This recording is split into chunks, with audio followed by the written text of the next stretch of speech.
My name is Rob Thacker. I'm the music director here. Let's gather together by singing hymn 123, Spirit of Life. Please rise, embody your spirit.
I invite you to rise and join me in reciting our chalice lighting.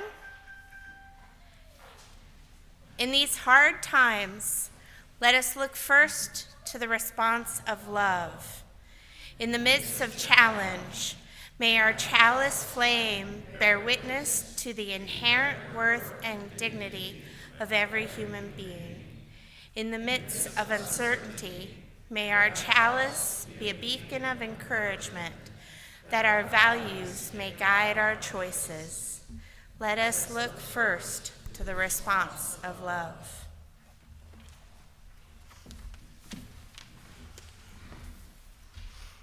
Good morning. Good morning. We'd like to welcome all of those who are present at church with us today, and shout out a very, very special welcome for those that are viewing us from home.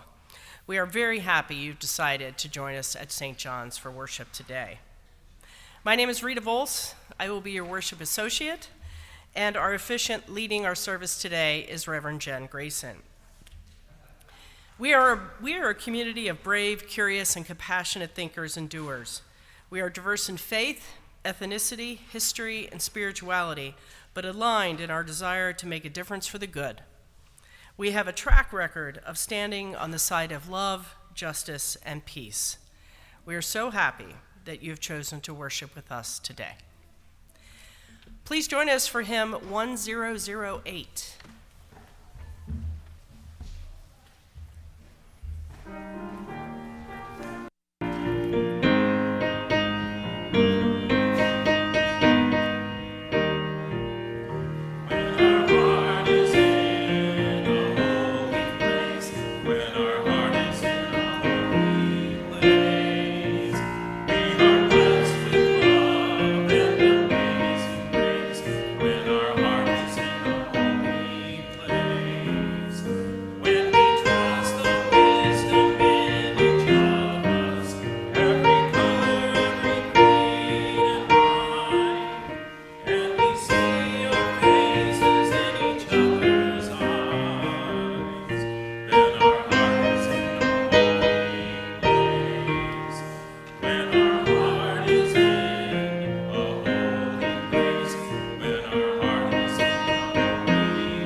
Please join me for our affirmation words.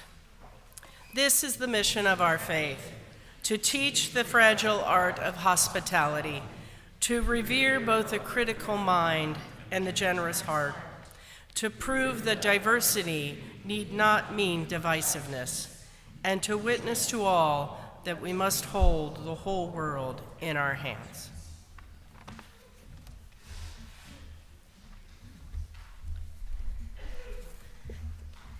Sharing our joys and concerns is a sacred time in our worship together. It is a recognition that our whole self matters.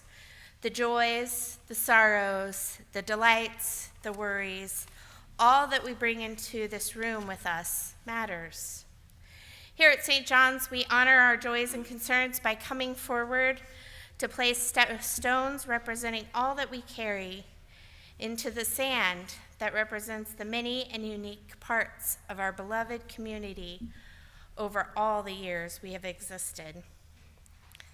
If you would like a joy or concern to be read, please leave them on the table or enter them in chat. And if you're online, please enter joy or concern in chat. Sorry, I was distracted.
And we always put a final stone and light a candle, a final stone for all of the joys and concerns of those who aren't able to express them today, and light a candle representing all that we bring into this room.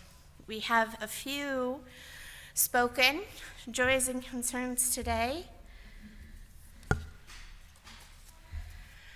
9 St. John's members enjoyed an amazing performance by our very own Nikki Way at the Xavier Music Series. It was extraordinary.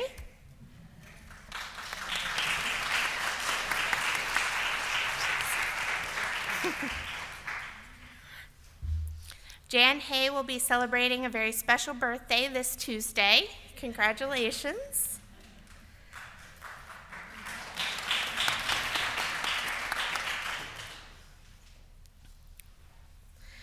Carol Fensel will be having back surgery next week, February 5th.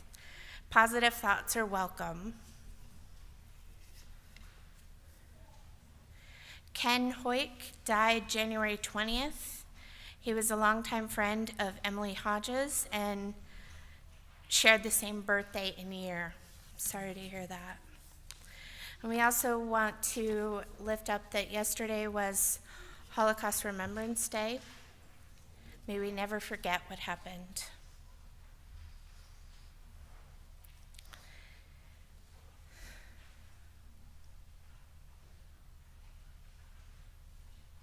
I want to invite you into a spirit of prayer meditation with these words called Body Blessing by a friend of mine, Reverend Lisa Bovey-Kemper. If you are comfortable, you may do the motions as I suggest them. Touch hands to your forehead. May you be blessed with wisdom, knowledge, and understanding. May your intellect take you far on your journey. You've been blessed with reason and free will. It is your call every day to use these gifts. Throat.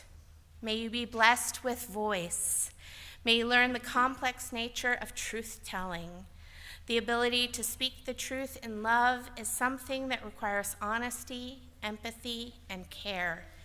You are challenged every day to seek the joy that comes with sharing your truth compassionately, as well as listening to others. Heart. May your heart be full and blessed with love. May you know the agony of heartbreak as it is intertwined with the elation of true love. Your heart is strong and resilient, and one that will be with you until the end of your time on earth. May you heed the wisdom of your heart and always trust the truth it tells. Your stomach.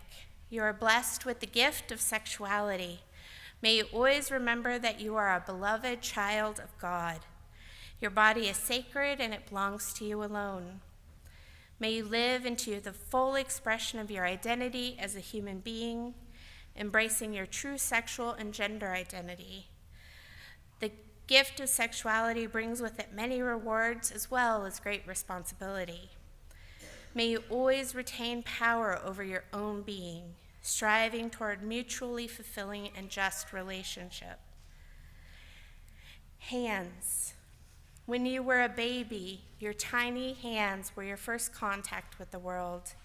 Before you could see more than a few feet in front of your face, you grabbed the finger of your loved ones. You catch yourself with your hands when you fall, and you express love and comfort to others with them too. May your hands be gentle and strong.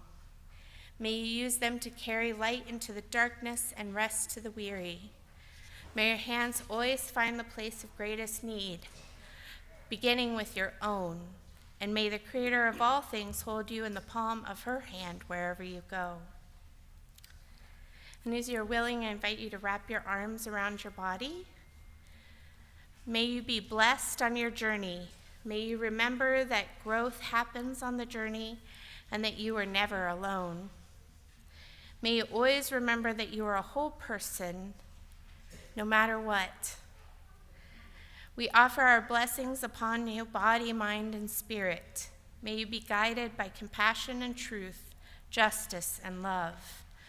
May you find rest on the journey, always remembering where you came from, being mindful that your ancestors stand behind you, whether we are present on earth or have gone back to the soul of the world. May you be blessed in all things and carry blessings with you wherever you go. Amen. I'd like to invite Ashley Rhodes forward to offer her final story as our Director of Programs for Children and Youth. I hope you'll join me in thanking Ashley for all that she has offered our families and our congregation as a whole in her time in this position.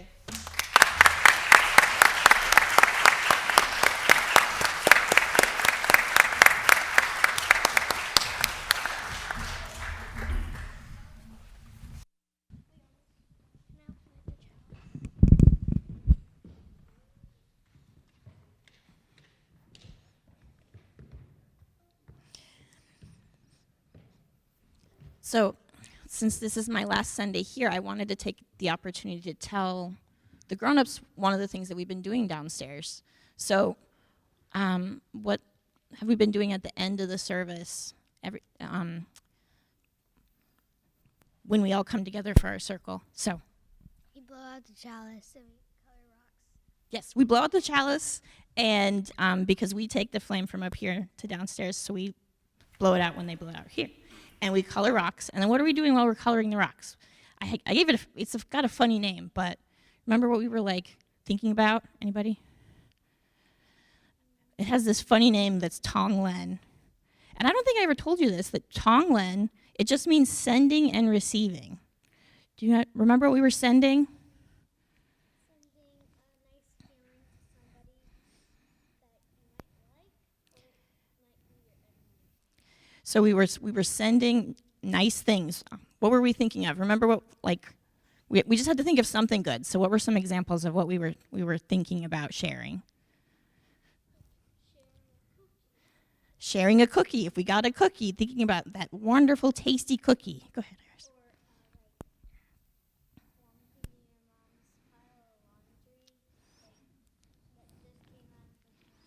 A feeling of freshly dried, like laundry that like just came out of the dryer. That's one of those wonderful things we were thinking. Anybody else remember some of the good things that we were thinking about? So just anything good. And we started with something really easy. We started with like someone that we love a lot, right? So of course you want to share wonderful things with someone that we love, right? And then we kind of like practiced this over the weeks, and we said, well, okay, that's really easy. What might be a little bit harder? So we worked up to, well, okay, somebody that you can't stand. So, and then we, just a couple weeks ago, we started with the other half of Tonglen. So there's the sharing the good thing. And what was the other half of it? Remember what we were?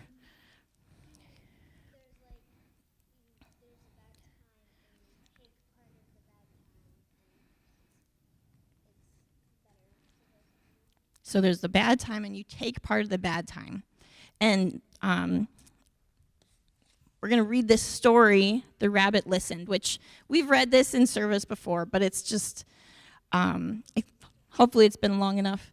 But it came up last week when we were talking about this, and it's a perfect example of why we would do that. You think, well, why would I want to, like, you know, receive bad things? But this is why. So the story is The Rabbit Listened. And hopefully we got it up there. There we go. So you guys can look at the screen if that's easier, or I'm going to hold up the book too, okay? So.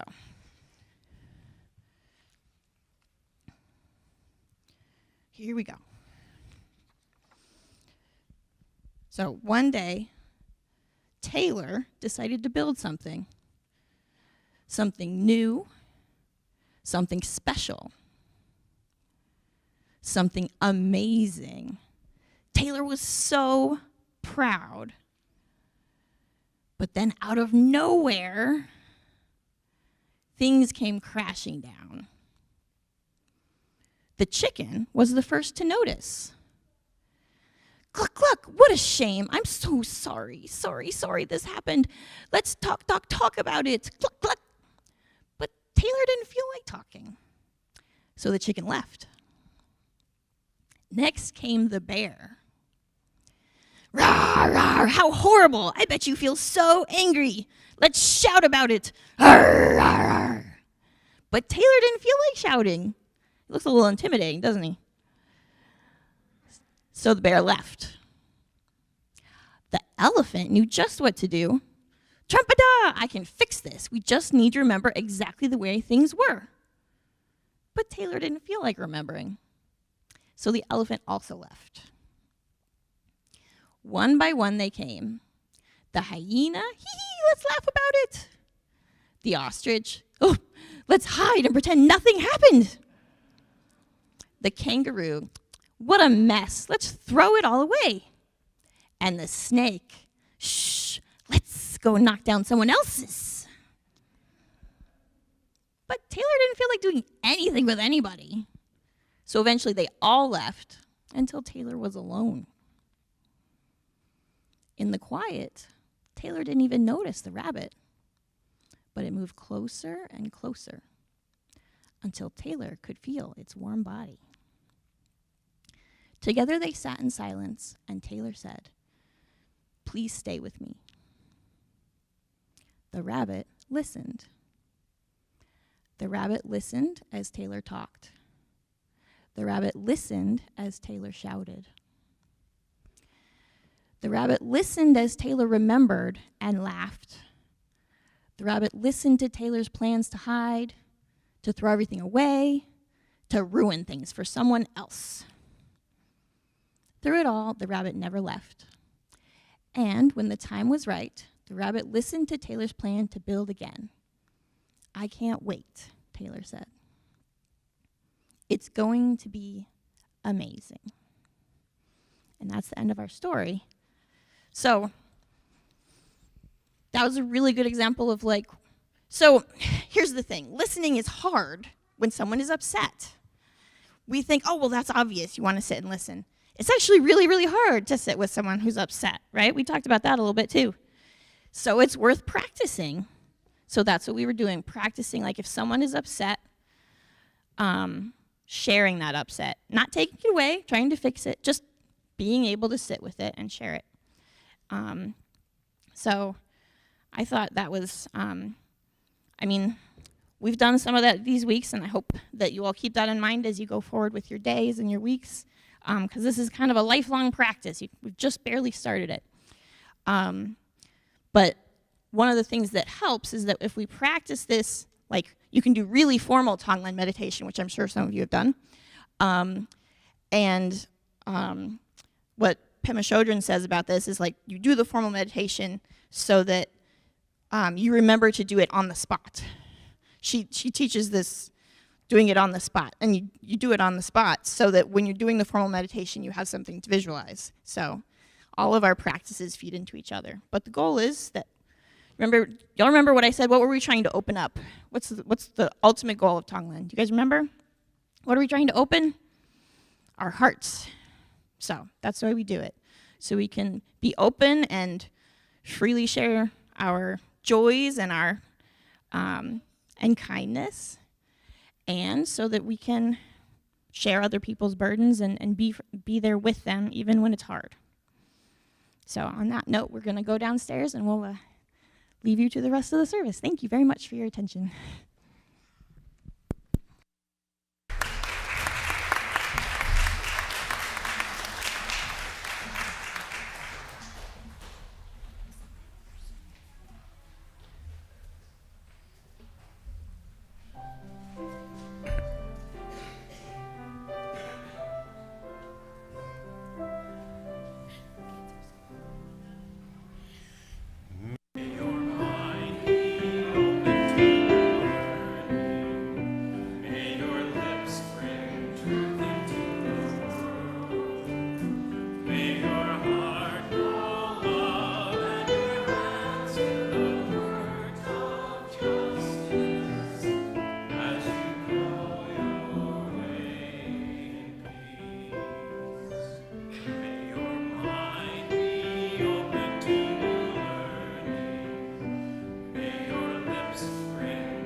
I want to invite Claire and the two executive directors of the Willow Project forward to talk about our outreach grant for this month.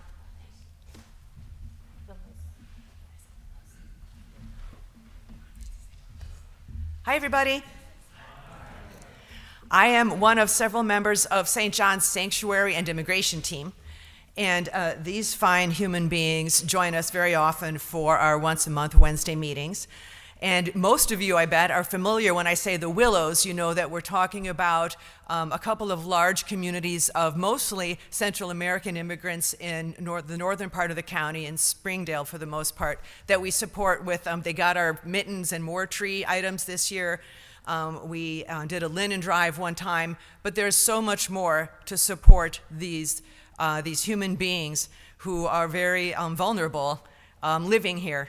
And so I'm really proud to introduce my friends, Don Sherman and Paul Beidenbach, and to give them the check that I'm grateful the Outreach Committee agreed for them to support their work. Thank you. Here you go. I'm moving over. I really want to thank St. John's. The words today that I saw on the screen were really important, and really important for our work. To see each other in each other's eyes, our hearts are in a holy place. I think it's really important to understand that. We can celebrate in Cincinnati. We can reach out and be connected with dozens of different families, dozens of different people from different countries. They're here, and I think we really need that sense of connection, especially with the feelings that seem to be coming out against migration. Our immigrant brothers and sisters are working in many menial jobs, working in agriculture to provide our food for us. So really want to thank St. John's. I work with and Paul and I both work with the committee, the immigration committee, with Sarah and Amy and John and Mary and so many others. So we really appreciate their work. And we certainly appreciate those, Claire and Chris and also others, who come every Friday to help us distribute food. We have probably 50 families in 2 different locations that need food. And every Friday, somebody from your community, your church community, comes and really helps with the distribution of food. So I thank you. So what the Willows Project is, very briefly, is we have a board, and our board consists of not only allies and people who have been working with immigrants like Paul for many years, but also immigrant tenants. And we're trying to develop more leadership among the tenants so they really can take over our Willows Project. It's nonprofit, so every dollar just goes to the people because we don't have an overhead. Unfortunately, we'd like to have an overhead, an office, but we don't. And so monies that you're contributing now, I hope, if our board agrees, will go to a family that I know and have been working with getting food to. The mother, the immigrant woman, lost her job. She has 4 children. So she, in order to avoid eviction, this funds hopefully will go to pay for February's rent. So I really thank you and thank everybody from St. John's. So thank you.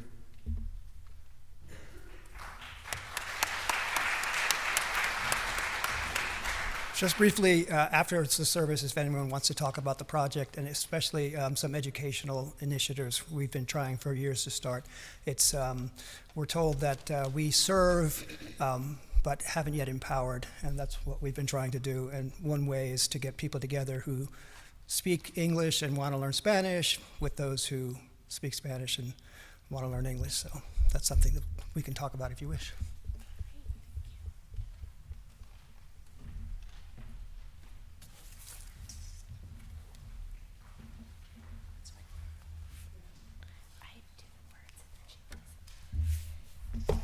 Thank you. Our offering, excuse me, our offering words today are by Reverend Erica Hewitt. The offering that we take each Sunday isn't just a stale habit. It's an opportunity to recommit to this place and to these people. Our offering is an affirmation, a yes. When we give, we say yes to something we value. With our gifts freely given, may we say yes to the values of our faith. May our offering help us practice Unitarian Universalism within and beyond our congregation as tools to empower our mission. St. John's is committed to creating a safe and caring community, working for peace and social justice, and celebrating beliefs that respect freedom of thought. The offering will be gratefully received.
is an excerpt from My Grandfather's Blessings by Dr. Rachel Naomi.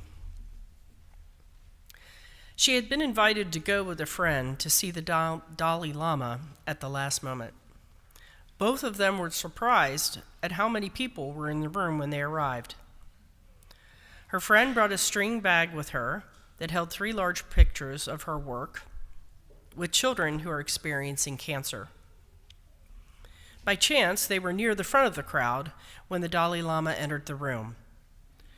Dr. Raymond's friend ended up face to face with the man, and they talked. She writes, "Standing behind her, I had a close view of the interaction. It was completely unhurried, as if they were alone in the room. As their conversation drew to a natural and gracious close, His Holiness smiled. And then he stooped and picked up the string bag at my colleague's feet.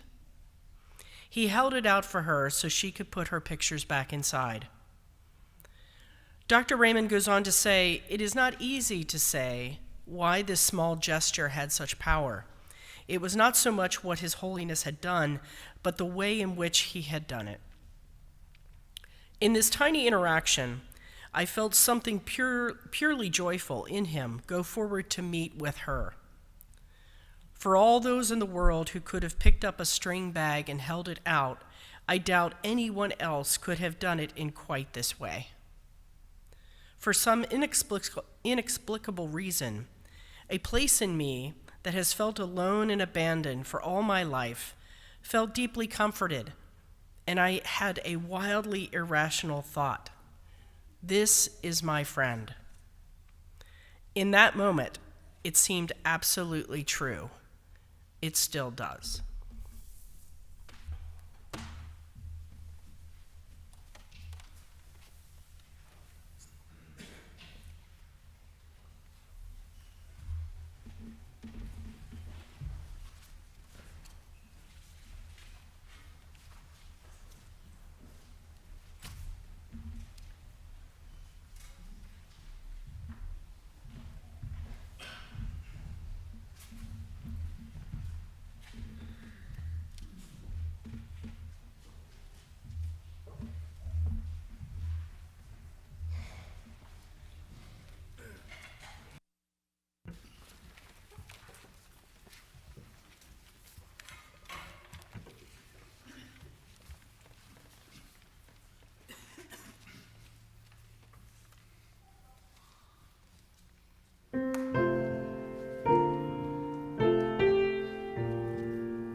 It was January 1st, 2011, and many of Egypt's Coptic Christians were celebrating the new year when the bomb exploded in front of a church in Alexandria, killing 21 and injuring 70.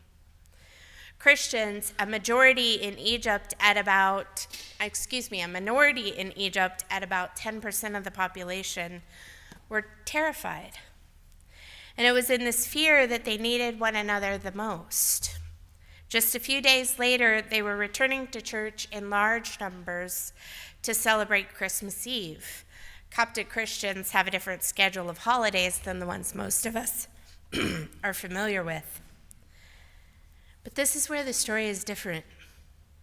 As they went to church in fear, in faith, in a deep need to be together, the Christians were supported and loved by thousands of Muslims. Muslims from across the country went inside Coptic Christian churches and worshiped with their religious siblings.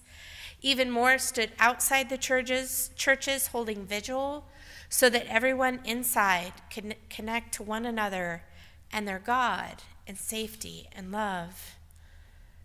It wasn't long after these events that Egypt erupted into revolution. And in the midst of the violence and the massive protests, nearly a month after thousands of Muslims had stood alongside their Christian siblings, there emerged a picture that spread quickly throughout the world with the help of social media. The picture showed a ring of Coptic Christians surrounding a large group of faithful praying Muslims. The picture shows people in a square with protesters all around, in one of the most vulnerable positions possible, knelt, forehead on the ground before them, as they trusted the Christians to protect them. There's stories like this all over. More recently, Newground, a Muslim-Jewish Partnership for Change, has been hosting workshops and difficult discussions on Islamophobia, anti-Semitism, and other topics for Jews, Muslims, Christians, Buddhists, and others. And when Hamas attacked Israel in October of last year, triggering a devastating fight that has killed over 30,000 civilians, most of them Palestinians, participants in Newground had spent months learning to talk and listen, and it was in that established relationship that they were able to help one another navigate their response to that violence. Sarah Hornsky, the chair of the Los Angeles Council of Religious Leaders, says, in our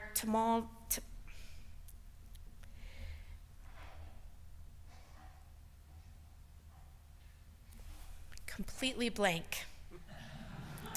I know the pronunciation, Talmud. Thank you. I know the pronunciation. And in the Quran, we have a statement about saving a life is like saving the world, and taking this life is like destroying the entire world. We share a belief in humanity.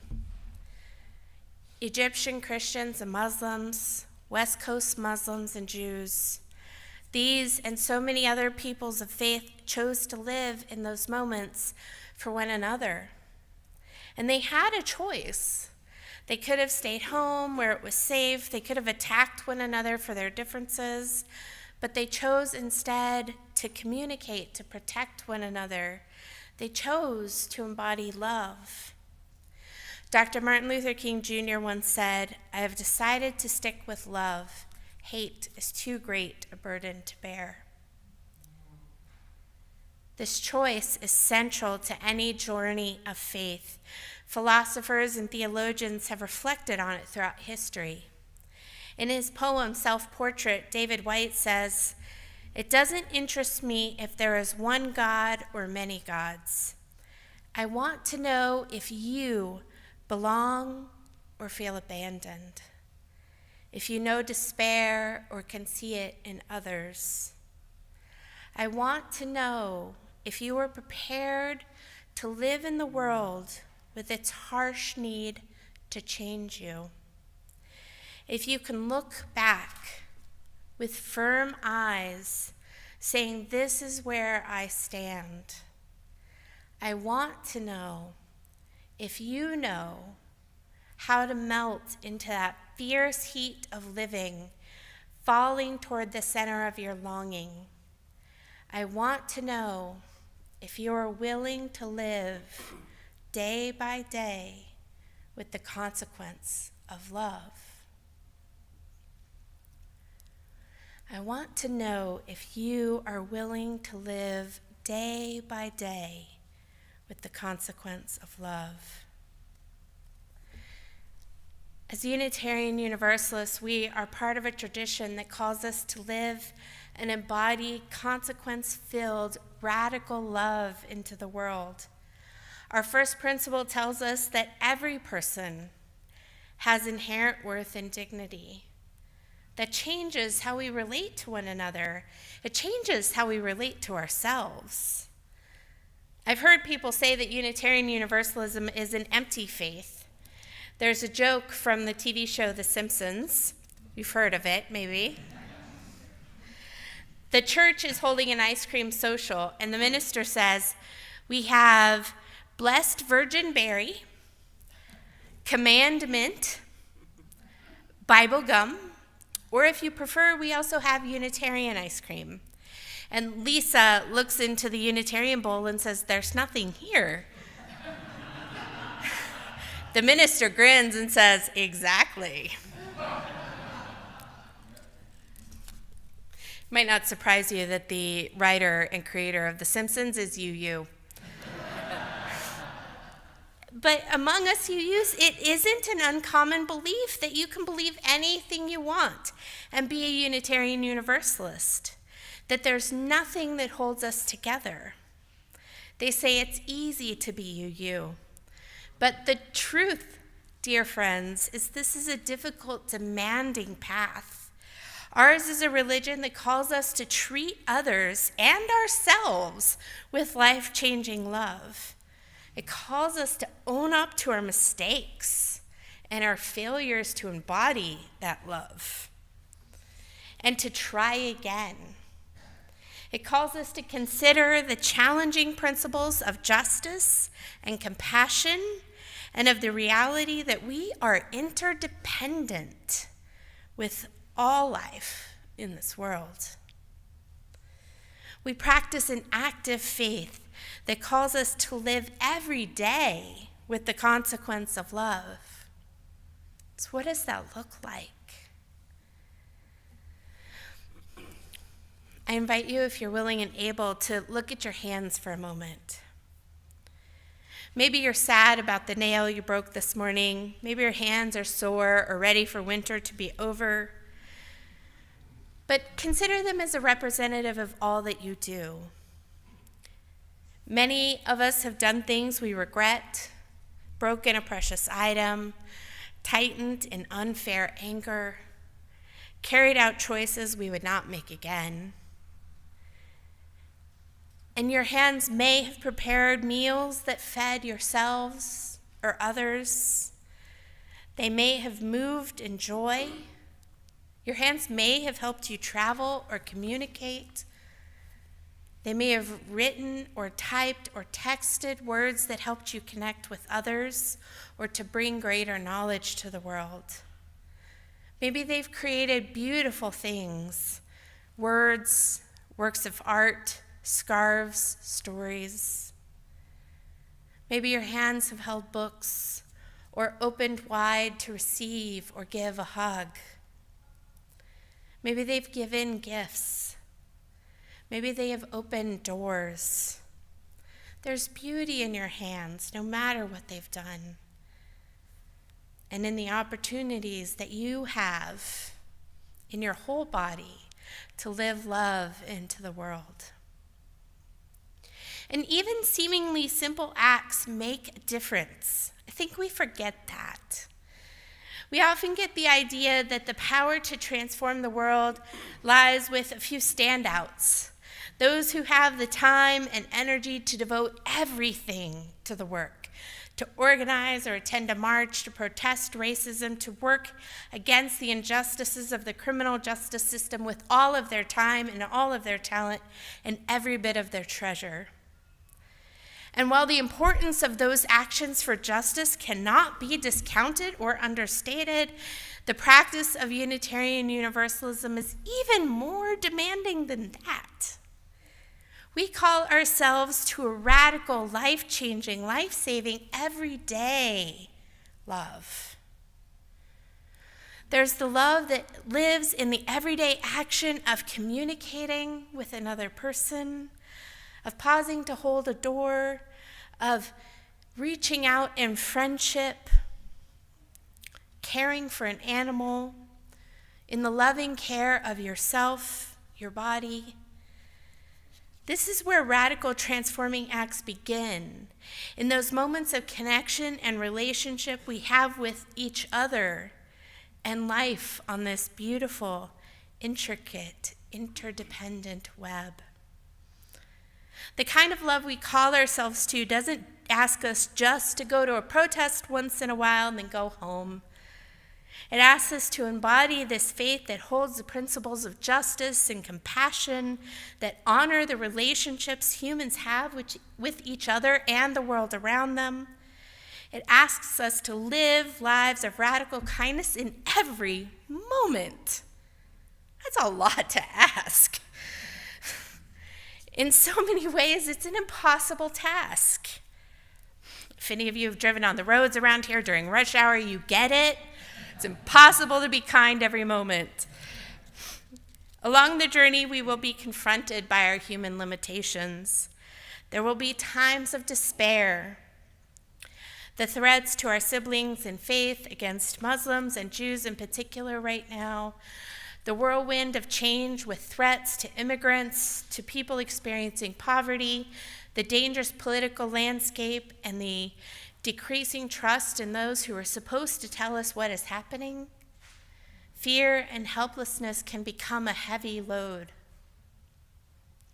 And it's when we feel this despair, when we wonder if we can possibly transform this world into a place of justice and equity, it is in those moments when we need to reach out, when we need to connect with others. It is with others we can be reminded of what love looks like in the world, and we can be renewed. When we approach our lives with love, we are open to encounters with our own best selves. We offer renewal to other people who are on the path with us, and we, in turn, are renewed. And it is in that space that we become open to love, and what we have to offer the world matters in ways we might never know or understand. On my first visit to the Unitarian Universalist Fellowship in Topeka, Kansas, in fact, my first visit to any Unitarian Universalist congregation anywhere, I sat next to a woman who was knitting. As the service continued, it was clear she was working on this beautiful, fuzzy purple scarf.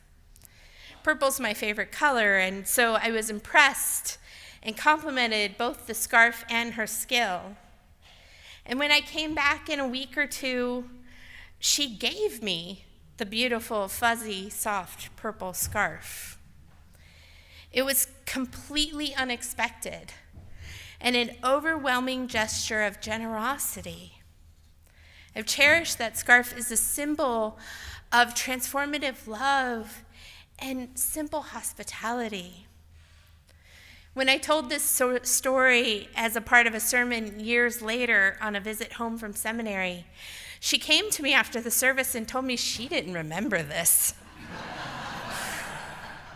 But what was even more remarkable was how many people I saw approach her after the service to tell their own stories, to remind her of powerful hugs, of kind words, of meals and conversations that made a difference to them.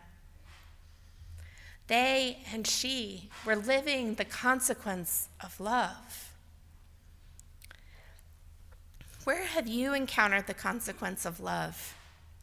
Where have you chosen to side with love? When we live love into the world, even those small day-to-day encounters become transformed. This is the hard work of our journey together, to constantly seek ways to bring to life the inherent worth and dignity of every person, to work for justice, equity, and compassion, to accept and encourage one another, and to respect the interdependent web of all existence, to live the values of this faith.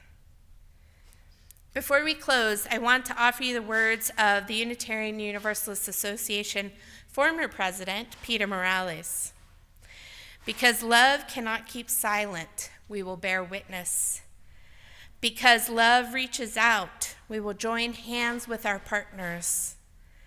Because love is sacred, we will worship together.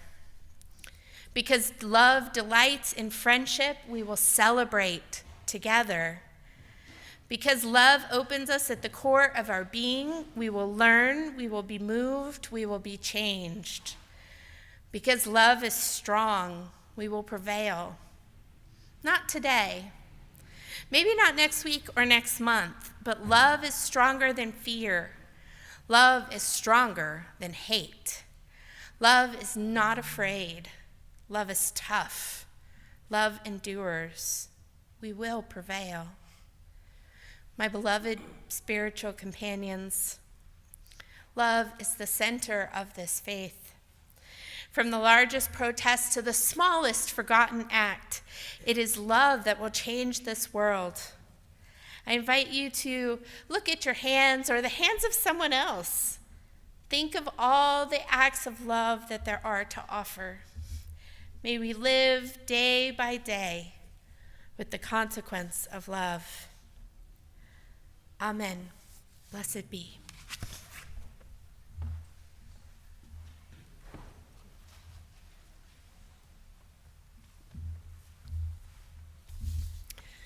We have a couple announcements today we'd like to remind you about of upcoming events. If there was any day meant for bread and soup, it's today.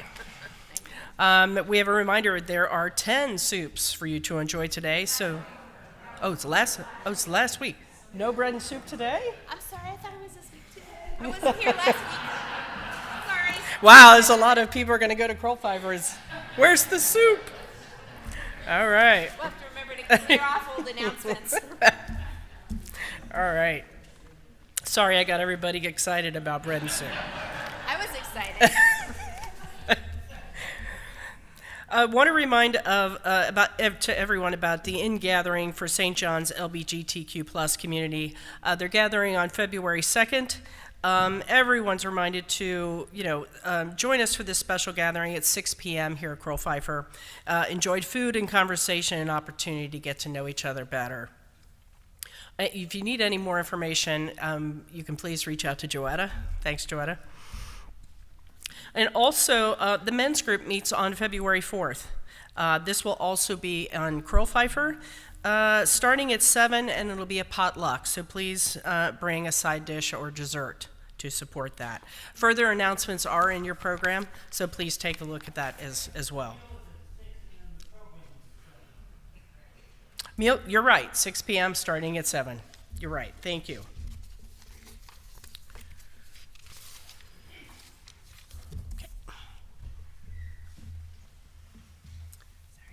Sing our closing hymn. Please rise and body your spirit. We would be one, hymn 318.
go into the world, may we remember to carry forth love, and may we live day by day with the consequence of love.